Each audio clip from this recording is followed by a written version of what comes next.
Actually பார்த்திங்க அப்படின்னா அந்த க்ரீப்பர் செட்டில் எம்பின் எப்படி மாட்டுறது அப்படிங்கிறத கேட்டிருந்தீங்க. ஸோ அதை டீட்டெயிலாக சொல்லலாம்.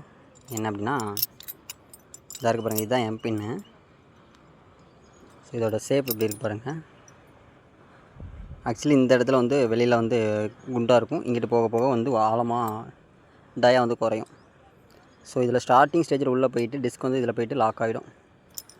அதுக்கடுத்து நம்ம எம்பின் வந்து சொருகணும். அது ஃபஸ்ட்டு எம்பினை எடுக்கணும். எப்படி எடுக்கணும்னா இருக்குல்ல, இந்த மாதிரி ரெண்டையும் ப்ரெஸ் பண்ணிவிட்டு இது அமுக்கிட்டு வெளியில் எடுத்திங்க அப்படின்னா வந்துடும். ஸோ இப்படி எடுத்தோம் அப்படின்னா வந்துடும். இப்போ அடுத்து என்ன பண்ணுறோன்னா டிஸ்கில் போய்ட்டு இங்கே பாருங்கள், இப்போ தெரியுது. என்ன பண்ணுறோம் அப்படின்னா டிஸ்கில் இந்த மாதிரி கனெக்ட் பண்ணிடுவோம். ஸோ இந்த கேப் இருக்குது தெரியுமா, இதில் தான் எம்பின் போய் லாக் ஆகும். ஸோ இந்த கேப் டயா பார்த்துக்கோங்க. ஸ்டார்டிங்கில் வந்து இந்த மாதிரி அழுத்திட்டு திருப்பிட்டு இதை ரொட்டேட் பண்ணிவிட்டு இந்த எம்பினை அழுத்திட்டு உள்ளே அமுக்கி விட்ருங்க. இந்த அமுக்கிட்டிங்கன்னா அந்த மாதிரி லாக் ஆகிடும். ஸோ அடுத்து வெளியில் எடுத்திங்கன்னா வராது.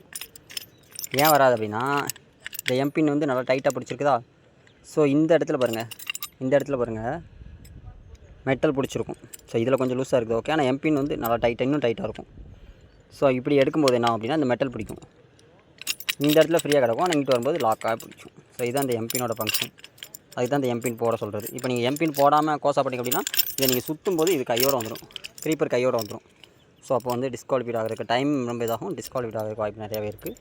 ஸோ அந்த மாதிரி பண்ணிக்கலாம். அது மாதிரி போட்டுட்டுமே நட்டை லைட்டாக ஒரு டைட் பண்ணிக்கோங்க, செக் பண்ணிக்கோங்க. க்ரீப்பர் லாஸ்ட்டு போட்டு ஃபைனலாக வந்து நட்டை டைட் பண்ணிக்கோங்க. இது க்ரீப்பர் மாட்டுறதுமே இந்த மாதிரியே மாட்டுங்க. சில பேர் என்ன பண்ணுறாங்கன்னா டேரெக்டாக இப்படி போய் கனெக்ட் பண்ணுறாங்க. இப்படி போய்ட்டு கனெக்ட் பண்ணுறதுக்கு நமக்கு தெரியாது, கண்ணால் பார்க்க முடியாது. ஸோ நம்ம வச்சு அமுக்கிட்டு கிடக்குறோம். ஆனால் இது பாருங்கள் கண்ணுக்கு விசிபிளாக இருக்குது. ஸோ வச்சு கரெக்டாக இந்த இடத்துல இப்படி வச்சு கரெக்டாக பண்ணோம் அப்படின்னா கரெக்டாக உள்ளே போயிடும். இப்படி கூட நம்ம அழுத்திக்கலாம், பிரச்சனை இல்லை.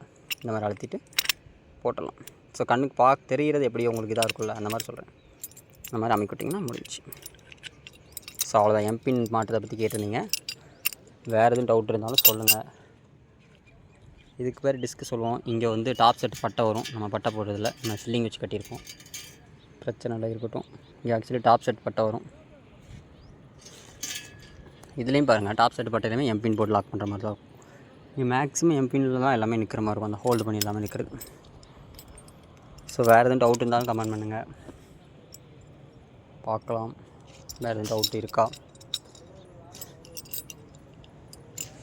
ஹோல் ஏரி பாருங்கள். அது மாதிரி க்ரீப்பர் செட் ரெகுலராக ப்ராக்டிஸ் பண்ணுங்கள். ரெகுலராக ப்ராக்டிஸ் பண்ணால் மட்டும்தான் சக்ஸஸ் பண்ண முடியும். ஸோ அதை கொஞ்சம் ஃபாலோ பண்ணிக்கோங்க. வேறு எதுவும் டவுட் இருந்தாலுமே கமெண்ட் பண்ணுங்கள். நான் கமெண்ட்டுக்கு ரெஸ்பான்ஸ் பண்ணிட்டு தான் இருக்கேன். நிறைய இடத்துல இப்போவுமே ட்ரைனிங் ஏகப்பட்ட இடத்துல இப்போ ரீசெண்டாக பர்டிகுலராக நிறைய ஸ்டார்ட் பண்ணிட்டாங்க. ஸோ காம்படிஷன் ஹெவியாக தான் இருக்கும், நல்லா ப்ராக்டிஸ் பண்ணுங்கள். வேறு எதுவும் எதாவது கமெண்ட் பண்ணுங்கள், பார்க்கலாம். டாட்டா, பாய் பாய். எல்லோரும் நல்லா ஒர்க் அவுட் பண்ணுங்கள், ஹெல்த்தி ஃபுட்டாக சாப்பிடுங்க. பார்க்கலாம். Bye friends.